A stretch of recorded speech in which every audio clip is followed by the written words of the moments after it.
Are you hitting record? I just did. Oh, hell yeah. Look at that.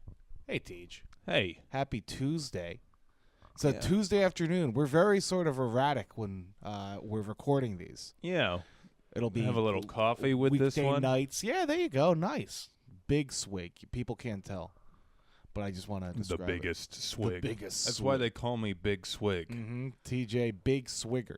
Big Swig Swiggert. Big Swig Swiggert. That's how it goes. That was my name. Yeah. Long time, that was my name. We're back at it again. Back at it again. It's like we never left the lab. Here we go. 2 episodes of the Drew Carey Show, season 1 coming at you. They're finding their footing for damn sure, I'd say. Oh, yeah. The dynamics at We're play firing here. on all 2 cylinders. very political episodes, I would say, which is weird for this sitcom. They deal with social issues. Okay, yeah, wait. That's what I'm all right, saying. the unionizing. Yeah. All right. For a second there, I was like, wait, did I watch Did the we watch same different episode? episodes? No, but, I think for a show in 95 to, I don't know. Talks okay. about unions and then talks about bigotry, racism, whatever you want to, that was interesting. Before we get to those, though, so because of our recording schedule / release schedule, we're getting feedback from earlier episodes that I just feel like we should address and acknowledge here. So I wanted to take a second at the top to just do sort of like a mailbags corrections sort of segment. Do we have a jingle for this? We don't. I could come up with one if you want. Yeah. Actually, you're going to be editing this one, so you know what? I'll let you, if you want to put a jingle. Go ahead, get in GarageBand, make something crazy. First of all, I just want to say, since I don't think we've really talked about it since we've launched it, the podcast officially, so many nice comments from everybody. Thank you so much, everybody, for the kind words. People are saying it helps their workday go by a little bit faster. It's something they enjoy listening to in the car. Wow. Yeah, this is the feedback you guys I've like gotten. hearing us in the car? Yeah, it's almost like we're there with you in the car. Yeah, But- we are in the but carpool. we're not telling you We're to, in the like- same kind of carpool, It's exactly yes. like each of these cold opens. Mm-hmm. It's very good. But I got a little bit of feedback. So I guess this was in episode 3. We talk about collating papers, and I don't know what it means. I don't know if you are a little familiar with it. You're familiar with the term, but not what it is. If I am to guess, Go ahead, because I have an answer from my maybe good friend Jared. punching holes in papers. Incorrect. Okay. So this is per my friend Jared Hussey. I don't think you would mind. me Shout giving out his full name. Jared. He's a great guy. Everyone look him up. Yeah, go ahead. He would love it. Give if you him followed a him on Google. Twitter. Collating is making sure it's printing in order, like page 1, then page 2, then the rest of a script before it goes to print the second copy. Oh. So that to me just kind of sounds like printing. I don't Yeah, really know I why. don't know why it we have a needed its fancy own term for it. It didn't. We don't need it. But maybe business people just like that. Yeah. Well, they like to sound important. Yeah. Right. Let's synergize and circle back and Yeah. Yeah. It's all. Blah, blah, blah. It's all about the jargon. Gobbledygook. Jargon is like 90% of the business world. I think. absolutely. Yeah. Then you got numbers. I get it. The 10%'s numbers. Y'all are doing numbers. You guys know math. 90% jargon, 10% numbers. There you go. Don't brag. Yeah. You had something, I believe, from episode 5. Yeah. Hey guys, I'm real sorry. One thing you're gonna learn is we are just talking out of our ass at times, and it involves a lot of quick Googling, and then we go. We're watching these episodes, and we're literally sitting down and hitting record and going right in to the record, so we can give you the freshest impression that we had on each app. Correct. Well, with that came a mistake in my notes that I then just broadcast to you all. We had a cameo in the. This is last episode. It It would have been episode 10. I believe episode 10 or 11. 10. No, No, 10. it You're would have correct, been 'cause this is 10. episode 11. In which a baseball player, a former Major League Baseball player, a Hall of Famer actually, that played for the Cleveland Indians in 1995, but then also started his career and most famously played his career in San Diego. His name is Dave Winfield. And I pretty aggressively said Linfield, with the confidence of a man that named him. You are his father. Yeah, apologize, Dave Winfield, if you were listening for the disrespect. Or if you are just a diehard 80s baseball fan, Apologies, I didn't know His that name one. is Winfield. You called him Linfield. Would you say you took an L on that? On that? Ah! Oh, Got him. All right. On that I do note, just one more final note is I always wanted to bring up this review we've got. The reviews we've gotten on both Spotify and Apple pretty positive. Spotify, I don't think you can leave a written review, but on both we're working on that. We're hovering around. Yeah. I'm petitioning the Spotify people. I'm working with the Spotify team. We're hovering around 4.5 stars on all of them, which I would say it's a great review. That's excellent. So it's fantastic. But we did get one written review on Apple that I just wanted to acknowledge. It comes from user Sean of the Deli. The title is hard to rate, but disappointed. First off, the unequal values in the mic. You guys are clearly using two different types of mics. So, correction. We are not. We just we're had using two very shitty mics two for the very first shitty 4 mics episodes. that were identical. Correct. They were identical shitty mics, and now we have upgraded. So hopefully, Sean, if you're still listening, the audio quality has improved. As literally 5 minutes ago, we were still trying to figure out how to boost the levels on the recorder. But with the microphones are better quality. So in theory, these should sound better. Yeah. Second, a very clear lack of research on the show. Now, Sean, listen, I understand if you want, like, information on the Drew Carey show, if you want, like, deep dives into history. Mm-hmm. We would love to be able to provide some of that for you. Unfortunately, this is not a researched podcast. Unfortunately, we have only watched 11 episodes of the Drew 12 now. 12 now of the Drew Carey show. That's correct. And we are literally giving you our immediate reactions to the episodes. I understand the audio quality not being great. I understand if you don't like jokes or something. But I think he came into this with the wrong idea of what this was. We are, I believe, to use the term, we're fucking around. And we're finding out. Yes, we are finding out. Yeah, for damn sure. So, Sean, I hope we win you over. I hope you can come back to this with a new perspective now that you know. Just an open mind. Yeah. Look, we're not going to pretend to be experts. Absolutely not. I know we call this a Drew Carey Show podcast. It is. It is about the Drew Carey Show, but we're just watching TV, buddy. We're just goofing around. If you want to join us on the couch, that's what we hope this is at the end of the day. Sean, if you ever want to step out of the deli and step into our living room, you are more than welcome to. But just set your expectations, I would say. We're not feverishly looking into this show so much as we're just watching and observing and then reporting back. That said, if anyone has little tidbits they want to write in, things they know about the show. If you know people that worked on this show that would like it along. It's Cleveland Rocks Podcast at gmail.com, or you can DM us on Instagram at Cleveland Rocks Podcast. I got a little tidbit from the last week that sticking with the theme here, I did not research this. Mm-hmm. So we don't know if it's true. So I don't know if it's true but we're just passing along information. But I'm going to pass it along, and I could, you know what? I promise before the next ep, I will double check this. But apparently Drew's glasses in the show do not have prescription lenses. Yeah. He is just, it's at that point it's part of his look, and but they're just, regular costume glasses. I guess I don't know if he got LASIK. Were they doing LASIK in '95? Probably. They were probably doing, or he could have just done contacts. Or maybe he was just wearing contacts. Either way, he had some celebrity treatment. Wow. He was no longer in need of glasses, but it was so iconic to his persona. Exactly. Yeah. Who is Drew Carey without glasses? I guess they just didn't look good on TV. That is true. I find, as someone who is sometimes on camera, glasses, the lens flare, or not the lens flare, but the glare on the glasses that you get from lights and things, not great. So I could only imagine Drew Carey, because when you're on that set, it's smothered in lights. So anyway, take that one to your trivia night. There you go. It's 100% fact-based. I was going to say, unless it's not true, in which case, just completely don't tell anyone. Write me some hate mail. Write us another review about how we don't research. These guys clearly did not research. Drew Carey has never had LASIK. Episode 11. So that's what we started with today. The Electron doesn't fall far from the nucleus. Oh, I want to know. We're back. We're back with the science titles. After science titles suck, we get 2 science titles back to back.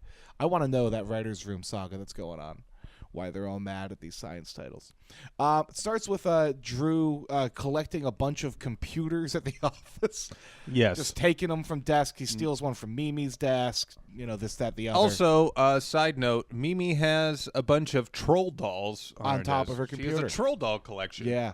Which I guess is very suiting. She's She is a kinda- very colorful person. I was gonna say she kind of like leans into like the trashy sort of thing. It almost Yeah. gives like the character's like very like John Waters coded almost. You know what I mean? And sort of like it like leans into like the bold and brashness. Yeah. I kind of like it. I like it. She Yeah. is, she's fully the beat of her own drum. Mm-hmm. That's for sure. For damn sure. But she, she had like 8 troll dolls lined up on top of the computer monitor. So And Drew just pushes them all. pushes them all aside. Be damned. And he sets up all these computers on his desk. We don't know what it's for yet. But I have to laugh. Whatever it's for, the labels are like Hong Kong, Moscow. I'm sure one's New York or something. Yeah. He's trying to make it seem like it's an international affair at the department store. Yeah, what is this department store called again? I really should look into it because keep they said it. forgetting. They say it in the second They one. say it all the time. We say it in the title. Yeah. Anyway. we Doesn't did matter. research. So we find out that this is all so he looks good for his pa, because Drew's daddy's coming to town. Oh yeah. And George Carey. George is coming Carey. to town. Oswald picked him up at the airport, dropped him off at the office, and By the way, we see Oswald Oswald. He is a works delivery He's guy. like a UPS guy now. I thought he was a DJ. he's got a whole bunch of odd jobs. 'Cause Yeah, well, he we- does. it We comes up come in to the next find one out in for the next sure. episode he gets another one. But I was kind of surprised by that too. I made a note that he is working as a package man now. I didn't realize. Yeah. But obviously, Mr. Carey knows all of the gang. He knows Oswald obviously picked him up. He knows Kate. Kate's working at the department store. Begs him not to pinch his cheeks or pinch her cheeks. He goes ahead and pinches her cheeks. And not only that, they pinch each other. They do. Yeah. They have a stalemate. Yeah. The iron grip on each other's It's cheeks. a pinch off. Yeah. Pinch off at the department store. What if could you imagine getting your Like When your was the cheeks. last time your cheeks were pinched? I got aunts that will do it sometimes. Yeah? Yeah. I also got aunts. I mean, this is kind of separate, but I think about it a lot. There's one aunt in particular I see every holiday that will just leave the biggest goddamn lipstick stain you've ever seen on a cheek. Oh. Like I'm thinking that's like old time, Like person shit. cartoonish. Yeah, exactly. Like it almost looks like Bugs Bunny in makeup just planted one on my face. Yeah. No, but the pinching of the cheeks, I definitely like. It's a thing you age out of. As Kate says, I'm not 6 anymore. You know what I mean? I feel like it's a thing you could probably do up until somebody's in college. Yeah. Until college. Even Yeah, then, it's that's inappropriate in high aggressive. school, but you can still do it. Yeah. Oh, look at my growing boy. It depends. I feel like a few people could still get away with it for me right now. Yeah. If Yeah, my I'm- mom came in with the cheek pinch right now, Yeah. I'd let it be. So, former fat boy. I think that's okay to say. Current fat boy. I'm pointing to TJ as former, me as current. Did you ever get the love handle pinch? Was that just me? Yes. The way you hesitated says you actually may have never been a fat child. I presume I would. I got the love it's like handle. the side of your Yeah, stomach. sure. But my grandmother used to do that all the time, and I'd be like, "Stop it, stop it! It tickles, and it also reminds me of what I look like. Don't do it." No, I used to get the bean dip. Did you ever get the bean dip? I got it, but not from family members. No. Family members Okay, weren't flicking to my be fair, tit. That wasn't a thing. My aunt didn't come in and flick my titty, but boy, the swim team locker room was Oh, pretty I'm sure. relentless with Yeah, the bean yeah, dip. yeah. Yeah, I had enough. I had plenty of dip to go around. Yeah, Everybody was eating. everyone was eating. Speaking of embarrassing childhood things, Mimi comes back. So we've met Drew's dad. Mimi comes back, realizes what's going on with the computers, and instead of completely blowing up Drew's spot, which she kind of does, she tries to coerce Mr. Carey into giving out tidbits about Drew that are embarrassing Yes, from his childhood. And for what she would eventually call what is it? a newsletter she's publishing. Strange but Drew. So maybe one of the hardest I've laughed in this hour that we watched these episodes. Mr. Carey talking about Drew discovering himself and touching it at the grocery store. Oh my God. Just Don't if touch you it could, at the grocery store. if you could see people, they could see you touching it. It's 95, and I'm just imagining the letters that they must have gotten. I mean, can't believe it's you pretty would imply- racy. Yeah, it's for pretty racy. cable TV. Discovering yourself. Though, is a Discovering good, yourself. Good euphemism for it. You can't touch yourself. Where else was he touching himself? Exactly. He said, "Well, no, but I think they listed quite a few places." Oh, you mean physical? I thought you meant wear on his body. You mean physically wear? I know grocery where. stores We're all on at board home. where. He was saying with his parents and everything, right? Yeah, they were his basically like, aunt you or can't do or it the around babysitter. people. Yeah, that's well, why. that's why says he later lost it's his the babysitter. Credits or not credits? Title sequence. You know what I mean? Fuck. And then we cut. We're back at the house. Drew's dad is at the house. We're all hanging out. This is where we're shooting pool in the backyard. We get the pool table origin We story. finally figured out. So I guess his dad, pool shark. I mean, he absolutely nailed a corner pocket shot at the opening of the scene.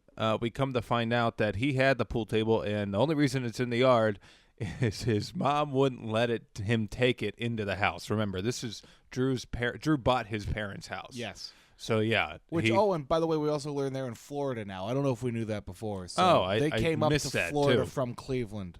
His dad came up to Cleveland from Florida. I think I just said the exact opposite. But he came up to Cleveland from Florida. His mom, I guess, stayed. But yeah, I think the exact quote that they all say was, "Don't want a bunch of sloppy drunks in the basement, so we'll put them in the yard." Yeah. Yeah. Which, respect. But the he was surprised that Drew had not moved the pool table back into the house. So, but I appreciate the tradition. Yeah. Then that Drew just let's just keep it outside. It's what, as funny as we thought it was to see that pool table covered in leaves or in a rainstorm, it's even funnier watching it iced over. Yeah. It's like they're literally playing on it and there's snow on it. It's right. Just, I find it just I such have a never. funny, Is this a thing. thing that No. people do? No, it's not a thing. It can't be a thing. If it is a thing, write us. But it's totally not a thing that I know of. Send in your pictures. Yeah, send in your backyard pool tables. So we then go inside. Drew's dad, sort of gets on his ass, pushes him on what's your career plan, which your dad asking you what your 5-year plan is. But he wants to make sure his son's going to be okay, and he's worried about him being stuck at the department store. Yeah, and we come to find out that this is a theme for Drew. Right. Is and we just get to the trying to be enough for his father. dad. His dad is just overly concerned with where he's going in life. So Drew basically admits he's just kind of waiting for somebody to die so he can take their job, which I feel like we all kind of know what that's like. I know what that's like. Absolutely. Yeah. But it's sad that it's sad that it's from 1995. We're in our 20s, though. Yeah. And we're already there. We're already waiting for someone to die. I can't That's the wait only way we can until move on. 30 years from us and it's teenagers working at McDonald's. Just I want to be that assistant manager. Someday, kid. Someday. You got to wait. You got to wait your turn. Just how the industry is.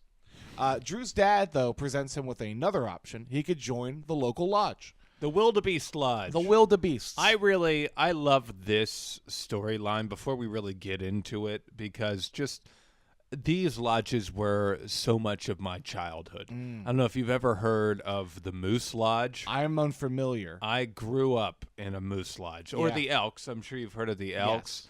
Yes. I didn't go to the Elks, but my grandma, she helped on the managerial side of our local Moose Lodge, and she also cooked all the spaghetti dinners. So anyway, I, growing up, used to get out of elementary school, and I would hang out with my grandma. Yeah. And she would always be at work.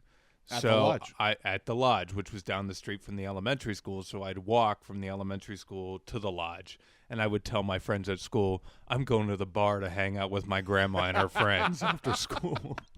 You must have been the coolest kid in fifth grade. I could hang. Yeah. What was she cooking? Because they have, when we get into the lodge, they got, tongue sandwiches and stuff. What was you said she was cooking there?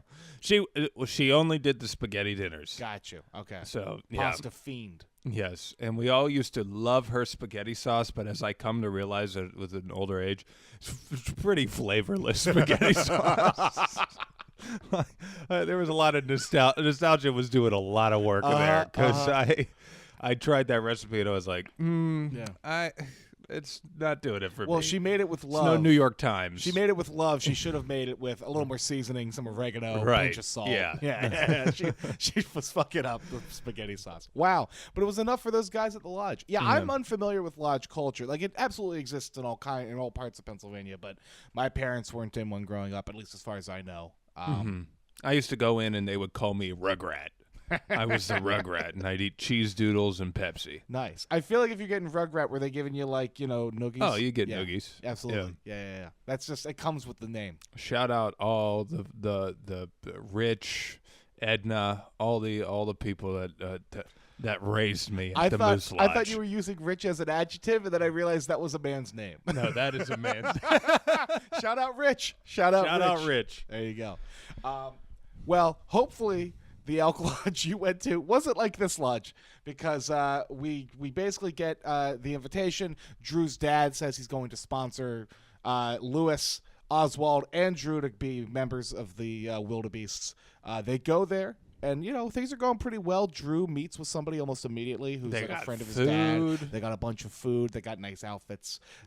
Drew gets he's some guy, a friend of Drew's dad, was circulating his resume. Yeah.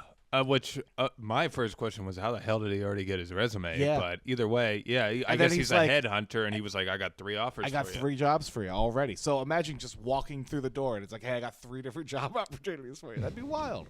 And the boys are eating good. They make tongue sandwiches, like I said earlier. It's too good to be true. Well, because we realize, and I don't know what this man's title was, but he's somebody important up in the Wildebeests they meet. Yeah. And he just starts making some remarks that that are some discreet, some not. I think we have a discussion over if he knows what the term discreet means. Yeah. The one quote he says is how dark it gets downtown. If you know what I mean. Yeah. They love the if you know what I mean. Yeah. Well, that's what they literally point out. They're like, you guys love saying if you know what I mean, don't you? If you know what I mean.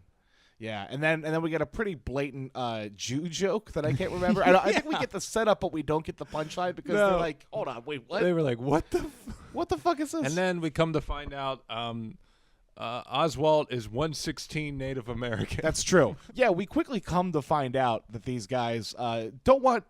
They want white guys. They don't want Jews. They don't want blacks. Yeah. Oswald, as you said, we find out is 1/16 Cherokee. It's such a random... little tidbit. Yeah, but they say they don't care about 1/16. Yeah, they don't care about 1/16. That seems to be the take most people have on that to this day. Yeah, people that what percentage is Elizabeth Warren? 1/16. 1/16. I believe she's also 1/16. Whether you're trying to use it in a positive or a negative way, we do not care if you're about like 1/16 Native American. Yes. Yeah. I'm sorry. It's just. Percentage-wise, what does that even work out to? I can't do math, as we established at the top of the episode. It's less than 10. It's not great. Drew is very clearly disgusted by the bigotry and realizes he can't become a member of the Wildebeest Lodge. Yeah, well, Drew but is a problem. Just strong moral compass. He is, as we've established before. But the problem is his dad is really big in the lodge, it seems. He gives a speech, he's toasting, he's drinking a lot with these guys. So Drew doesn't know how to break it to him without also, I guess, implying his dad's a bigot. So, you ever get in that situation where you don't want to call your dad a racist asshole? Right. Yeah. So now you got to tiptoe. Yeah, you got to tiptoe around it. But it did make me, for what it's worth, it did make me okay, well, hold on. This is not when I should have said this statement. But can't wait for this. Go ahead. I don't like, beyond the racism bigotry. If that was not an element, I'd love to join a lodge. It seems very fun. Sure. I'm sure there are lodges. We get Kate's boyfriend, Jay. He's in the Elks. Is in the Elks, and he, I think, implies that his lodge isn't as racist. They just have, card nights or bingo nights or just a bar where you know everyone. I get it. It's nice. It's social club. It's brotherhood. Yeah, exactly. You know what I mean? But, There's always a level. I remember even when we were in college and everything, sororities, fraternities, there's always a level of darkness somewhere lurking around. I guess it's the adult fraternity or sorority. Right, exactly. Yeah. It's how racist can you be with money? You know what I mean? So, yeah, we end up back at the office. Drew really doesn't know what to do. Mimi is again publishing this newsletter. She asks if it's true that his first kiss was with a ham. Wait, what the fuck is it? Christmas time again? Yeah, no, we never left Christmas. It's been Christmas, like it's been winter for now 4 episodes. Oh, I didn't realize it. I thought didn't we have New Year's? No. Oh, I don't think we had New Year's. I imagine we get Christmas directly in the next episode, but this is just winter. You know, I think we had Thanksgiving in one of the episodes, but I can't remember which. Never mind. Yeah. I was mixed up. I was like, did we go back to fucking Christmas? Yeah, it's been a full year around the sun. Yeah. No. We've been in winter now. Drew doesn't know what to do, so he decides, balls on the table, he's going to call Mr. Bell and demand a raise. I thought this was pretty impressive. Yeah. Yeah, for he Drew. Called him up. It's a big character move. He's like, I want to talk. I want a raise. Yeah. And he was like, well, no, before that, he's in like, I want to talk to you if you have a few minutes. He's like, sure, put some time on my calendar for next month. Yeah. And he's like, no, I need right to talk now. to you now. And then he demands a raise over the phone, and he's like, can't do it. And he's like, well, I'm going to quit.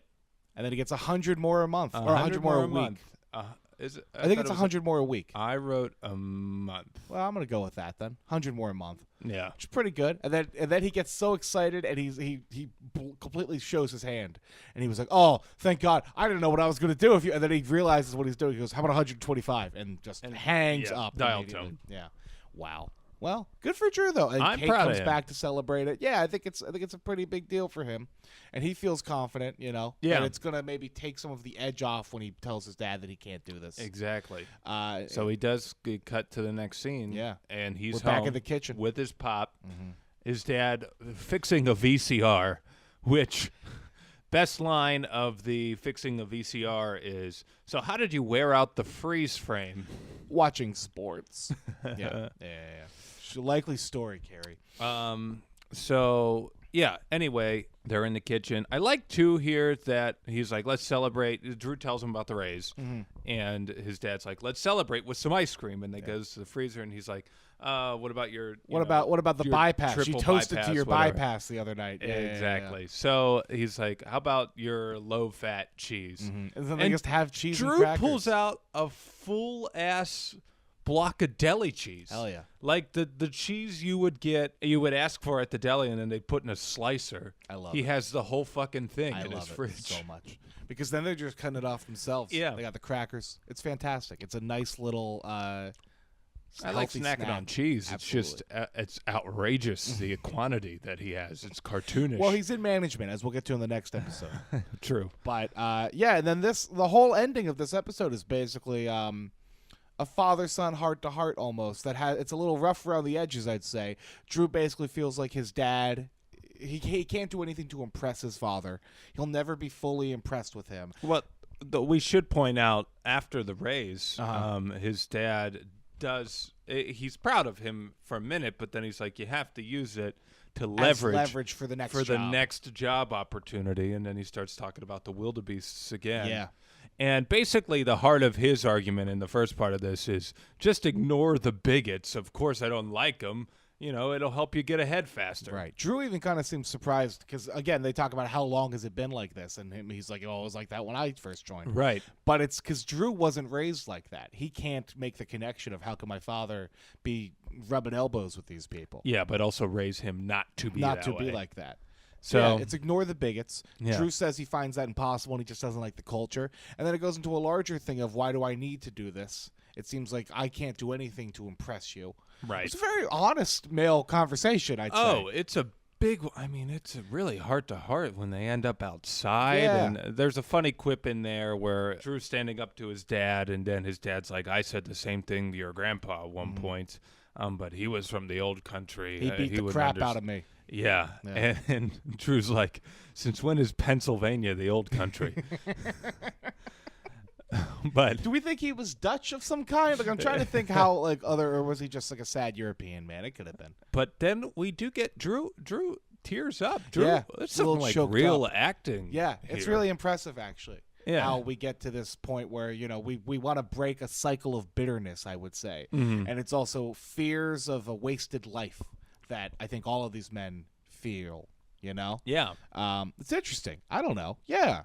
It got me too a little bit. It's a nice little Yeah, sentiment. it was really touching. Yeah. And then they And then they break pool. break pool. They they joke a little bit about the house. Yeah. Once they finish, and he's like, he's talking about repairs that need done on the house, and Drew's like, "Why didn't you do any of the repairs before you sold it to me?" And he's like, "This place is a money pit." He's like, "Of course I'm not." Yeah. Why would I? Why would I? So the ending of this, we did neglect to say one thing. Along with the raise, Drew trying to convince his father he'll be fine, says he's gonna get a new car, by which he means an old car. Yeah. That he can, He's aiming for that 92, 93. 92, 93 if it was rejected. Yes. Yes. So it ends with him in a new convertible. Yeah, But again, as you've convertible established, in Cleveland. yeah, as you've established, though, it is winter time, so they're all cold as fuck. And then Drew tries to get behind a trash truck to blow off or stop the wind. As you as one would. As one would. But unfortunately, apparently all of the loose trash is just coming into their face. Yeah, you know how trash trucks carry around a lot of loose trash. Yeah, loose papers just thrown around, diapers. Diapers. Yeah. Womp womp. Yeah. Yeah. But- Anyway, yeah, it was a good episode. Good ep. episode. Tackling. Learn a lot more about Drew, his relationship with his parents. Yeah. It's good. Again, Drew Carey, not a bigot. No. It's a very Also, important thing. Very important. Despite the fact I think we've said there's not a lot of black people in this show, but we do support the ones. Absolutely. It's very good. I like to imagine the people at home now. They're like, "Up here they go. They didn't redo their research again." And like, there's a whole like. Yeah, as we get. Well, hold on. We're still on We come to season find 1. the reason we can't stream the Drew Carey show is how bad it does get. What the heel turn Drew takes. Wow, I didn't even think you were going there. I thought I went the other direction. We were like, oh yeah, there's probably like a whole bunch of black ensemble cast in the later seasons. No. But no, you got Drew at a rally. Yeah, you got just- Drew in a mask. Oh my god. Episode 12, again with a science name. Isomers have distinct characteristics. This is one that I will say, okay, fuck that. Like who, you know what I mean? Yeah, the last one, what? It was the It was at the least- Electron does fall far from the nucleus. Right, That- there's a I family get tie it. there. You It's can, fine. yeah, but This one's stretching it a bit. yes. I don't even really This understand how it This one you connects. gotta like write on a piece of paper and kind of analyze. Absolutely. Yeah. As to how- This one you got to solve on a chalkboard at MIT. Yes. And when you figure it out, it goes, "Who is that man?" We start with Lisa hanging out with the gang. Lisa. Drew is still terrified, but she's there as Kate's friend from the office. Yes. So it is also surprisingly, given it's a very work-centric episode that we're about to go into, the last time we see Lisa until the end of the ep. We see her in the cold open. We see her in the ending. You're right. I And didn't it's- even and realize the whole that thing. she's It's not really in the about whole office culture, and we do not see her for the rest of this. By the way, I do just want to say I googled it.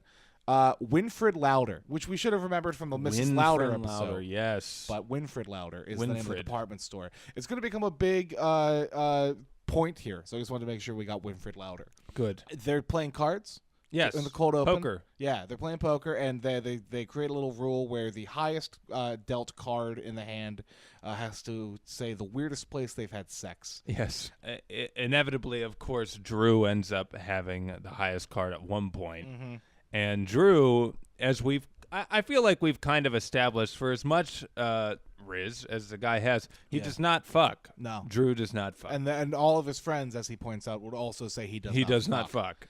But everyone points Lisa- out at the table, they know that he does not have sex. But Lisa then implies, well, maybe, maybe we should, maybe you should have some sex on that pool table in the back. Ooh, yeah. And he gets very excited by the gets- idea. He almost ends the game entirely. He's like, okay, that's it. Yep, game's over. Goodbye. Yeah. And she's like, Drew, I said Tomorrow, not tonight. And he's like, I know, I got to call and tell my mom the news. titles. It was good. Oswald, So Oswald had a job in the last episode as a delivery man. I In don't this know what one, he happened. no longer has a job, even though All of these are part-time. It's peak holiday season, as we'll establish. So it's weird that he would lose the job. Yeah. But yeah, he's going to a job interview and basically blows it. And just doesn't know how to interview. He talks about his interviewer being pregnant and him blowing up. Like, oh, you got a little linebacker in there, rubbing her tummy. He doesn't remember if he's supposed to look you in the eye. Could you imagine just rubbing someone's stomach, like assuming they have a baby? Yeah. Yeah. Assuming they have a baby. What an aggressive move. Yeah, for sure. Well, I don't know. Oswald, He's a little socially inept. yeah, that guy's a little kooky. He's a little nutty. But he's looking for the temporary job, right? Because this is where we find out that the store is unionizing. Right. So, well, not even that they're unionizing. I believe they're trying to renegotiate a contract, or maybe they are unionizing. There either is a union or they're trying to form a union, and they're negotiating contracts with management, and management's unhappy. So, they're all coming into the Warsaw. Yeah. As Drew and the gang are there, and Kate is leading, not leading, but she's a part of the union efforts to get a new contract. Mm-hmm. And they're gonna strike. They're gonna strike because they can't Right get what they before want. Christmas, Right the before department Christmas. store. Drew is spooked, and they all say that Drew should get out of the bar because workers versus management.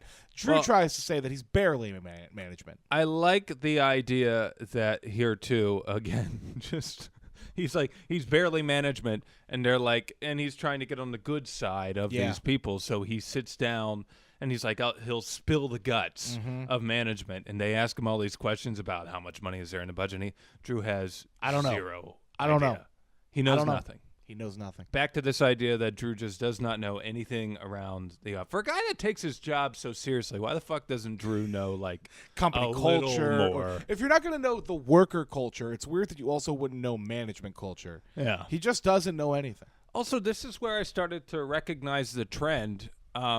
And this has happened, I'm sure this has happened in other episodes, but it happened a few times in this episode, where the background characters are sometimes just watching the scene unfold.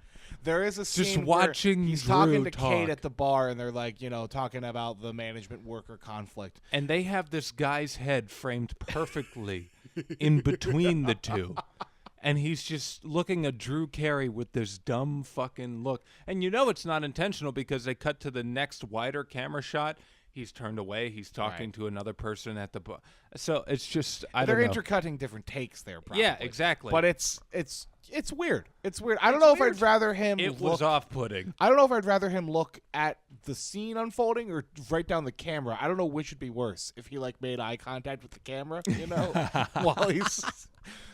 It's my first day on set. I'm so nervous. Act natural. Yeah, you'll be fine, kid. So yeah, anyway. My favorite line out of this, if I can just quote one line, was Kate basically says something to the extent of, we're sick of working long hours while seeing management just get fat. And Drew goes, well, maybe if management has a low metabolism. So yeah, Drew really is barely management. Yeah. But, we're going to get a strike, as we learn. Right. Titles after the cold. Oh no, we already went through the cold. Cut to the office. Cut to the office. Drew basically has to hire a bunch of temp workers to try to hemorrhage the bleeding that the store has from all of their workers going on strike. Yeah. We learned that this includes Oswald, who scratches his ass and then shakes Drew's hand. There is a moment here, too, where, I don't know, he's having a conversation with Laura. Is that the woman who he had the trial Yes, against? I believe it's Nora. Nora, yes. Nora. That's Nora. it. Yes. And she works at accounting, and Drew goes, oh, I'm so glad accounting's not on strike. And she goes, no, they are, but I'm just married to my job. And I do not cheat. She, but there's also just a great moment here where Drew is talking to her about getting Canadian immigrants jobs. Yes. Undocumented Canadians. Undocumented Canadian immigrants, Yeah. if that'll be an issue. If they don't have a visa. Not exactly. Do they have visas? Not exactly. Yeah. He's like, they're just coming down here for cigarettes and regular bacon. So all the temp hires are coming in this scene, and they're a cast of characters. Yeah. We get the guy who doesn't know how the phone works. So Drew tries what does to he page play? He his plays assistant. Swanee on the dial tones. Yeah. Yes. Drew tries to get a hold of his assistant. She is also on strike.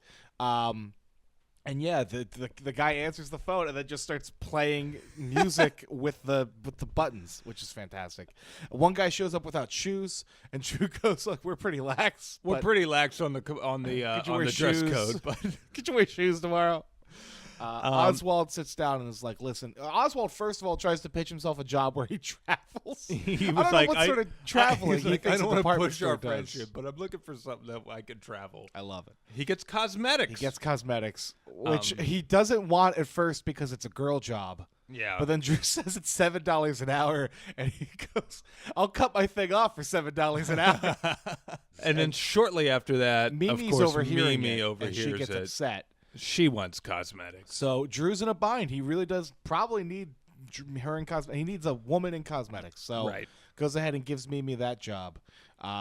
We go then to Drew's house where the gang's hanging out. Kate comes in with newspaper wrapped Christmas gifts. She's realized that if she continues the strike, she will be broke by Christmas Eve. So she's giving them gifts now. I wrote down, and I'm not sure if this is right. Does she give Oswald an old pair of his shoes back? Is that what he gets? Yeah, but she polished them. That's nice. And then she gave Lewis gets a Lewis rock. gets a rock, and Drew gets an egg. But she painted the egg. Yeah, It's a nice painted egg. That's You feel good. like you'd find it in a mall, I think Drew says, or something. Then they realize Drew has his Christmas gifts. yeah. So they make him pull his out. His are nicer. He's got, like, Kate gets a nice well, he's sweater. got that management job. He's got that not on management money. strike. Scab. Scab Drew Carey. But it's like, I don't know. He's got a good moral compass, but he's not really woke with the worker socialist Drew. As much as we said he would be the bisexual Williamsburg kid, Yeah. he's not really woke to the socialism. No. No, I don't think all the Williamsburg kids are anymore. either. no, that's no. I think those guys moved to Bushwick. Yeah. And now the Williamsburg are all the people getting, like, I don't know, their parents are paying for their apartments. That's true. So they like capital in theory, right. but they haven't read it, and their parents won't let them read it. Yes. So yeah, Scab Drew here has to hire a bunch of temp workers. Kate finds out not only that he's hiring the workers, but that Oswald's running her own job, her old job in cosmetics. She gets pretty upset, and then she finds out Mimi is also there, and she just kind of loses it on Drew. Talks about the cycle of, like, well, Oswald's doing it because he needs money, and Drew's doing it because he needs to try to stop these workers from maintaining their leverage over management. Yeah. And that she can't eat, and she's She's like, I had to buy cheese with a Z. with in a it. Z, CHEEZE. God, yeah, it's rough. It's rough. It's a rough time Rough for Kate. time to be on strike. Yeah. You know what that's like. Oh, buddy, it's rough. Well, you weren't on strike. I wasn't but, on strike, but I was there were impacted. people Solidarity. fighting. You were exactly Absolutely. impacted. Yeah, it was rough. So she leaves in a hissy fit, Mm-hmm. and then the next day we see kind of what's going on at the department store on the floor. Yeah. A couple of the temp workers, surprise, surprise, maybe the guy without shoes, called out. They no-showed. So Drew is now working in lingerie along with Nora from accounting. He's selling women's underwear, and he's the one point he has a bra on, and he's like, "Does this look about your mother's size?" Come on, you can jog in it. It's easy. It's breezy. And we come to find out too. So Mimi's doing her work behind the cosmetics counter. She come to find out she's asking them what shade they're looking for, and she's pointing to the 8 different shades she's currently wearing. Yeah, exactly. And the final one that she settles on, she's like, "Oh, well, I make that one at home. You can't buy that." She's in doing stores." her own homemade cosmetics, which I guess makes sense when you look at It her checks out face. for her. Yeah. Yeah. But I do love that. I love that first of all, the spectrum that is her eyeshadow, that you can point out exactly which kind of shade you want of. It's the blue. rainbow. It's the rainbow on her eyes. She's giving out free makeovers to people too. She's just putting women in chairs and Mimi-ifying them. Wait, no. So a few women are walking out with the Mimi eyeshadow look, and Drew's like, "We gotta burn the nest." There's more. We learned at the bar that night. It was a catastrophe, basically. What bar is it again? It's the Warsaw Tavern. The Warsaw Tavern. But we learned, that day, basically a nightmare. Long lines, people were waiting, just not enough bodies. So Drew's basically like, Teamsters won't deliver merchandise because they're not crossing a picket line. Like, it's a mess. line of it all is, boy, if I see Drew comes in, boy, if I see one more pair of ladies' underwear, and Ryan's like, I don't think you should worry about that. Yeah, Drew. don't worry about that. Drew. You're gonna be fine. We also see at the Warsaw Kate, but she's not with them. She's working as a bar back. Yeah, She's a bar. times are tough. Yeah, it's rough. She gets mad. She gets yelled at by her employee for even talking to Drew. Yeah, because they're like, we hired you to be a bus girl. We didn't hire you to talk around with friends. Drew then finally realizes, I don't know, in this moment he has a change of heart, and he realizes what he's doing is wrong. Right. And he says, I'm going to be out there with you guys tomorrow morning. I'm going on strike with you. You know what? You guys stand for something, and it's really important that we all stand with you in this moment because it's going to come for all of us. In that moment, another worker comes through and goes, the strike is ended. You know what? It counts. It counts, Drew. You were there when it mattered at the very end. You didn't know. And then that's how it wraps up. That's how that episode wraps. They head to the very ending credit scene, which is really the pinnacle of this. It's a throwback to the cold open. Yes, where they were all, as you remember, sitting around playing cards and talking about the weirdest place she had sex. She was going to fuck him she offered to have sex with him on a pool table. Yep. So lo and behold, cut to... Drew kicks everybody out of his house. He's like, I'm up to my ears in paperwork because of the strike. You got to leave. Goes outside. And we see blankets spread out in the wintertime. He's got a full, sleeping bag on top of the pool table. He's got candles and pillows. And a red floodlight. Mm-hmm. He's setting the mood. Yeah, he's waiting. And then Lisa comes over, and she's like, what's this? What's this you're doing? Oh, that thing we were talking about the other night. A strike got in the way, but, I was joking. You didn't think. In this moment, you really feel for Drew. Yeah. And you're also like, is she really going to not, is she going to be turned off by this? She seems to like his quirks. Yeah. So this is the quirkiest she fucking shit you could do. Every bit of his quirks. Absolutely. She then reveals she unzips her jacket. She's wearing lingerie over long johns because it is December. Yes. It's cold. And then literally as that's happening, a group of child carolers come through and start singing Christmas carols. They quickly put her jacket back on. And then Drew makes a request. Drew's like, you kids know any Barry White? They pause for a second, and then all of the children start singing I'm Gonna Love You Just a Little More, Baby by Barry White. So good. So good. Such a fun killed gag. me. Yeah. Yeah. Oh man. I wouldn't have known any Barry White as a child. I don't think if I was. I think I knew. You could have sang "I'm Gonna Love You." I don't know baby. if I could have sang that. Yeah. But I knew. I'm never gonna give you up. No, or can't get enough of your love, babe. I knew that. That okay. one. I could have done that maybe. Yeah, that would have been weird though if I did that in my Catholic school caroling. I feel like I'm not even gonna lie. I really do believe that song was probably on my iPod growing up. On my iPod. What was the big iPod they had before the Touch? The iPod the bulky Nano? one. No, it was the bulky one, the big one. The classic, right? Was it just a classic? With the spin wheel? A spin wheel, yeah. Yeah, I think it's the classic, yeah. Oh, okay. Yeah. I remember having that. Bunch of jams. Yeah. That's I used good. to have the weirdest shit on there. You are into the doo-wop, the 70s sort of. Not only that, though, I mean, that was in the age of LimeWire, which I guess they're relaunching. I don't know. I didn't hear that. LimeWire just relaunched as an AI adjacent company now.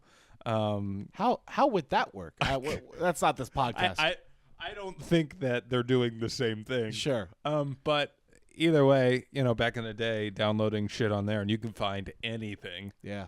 And I remember downloading the Family Guy and the Simpsons songs. Yeah, I remember those songs from the cartoons. FCC. The freaking FCC. Or when I was 17, I drank my very first beer. And my dumb little 10-year-old ass listening to that. Yeah, on your iPod.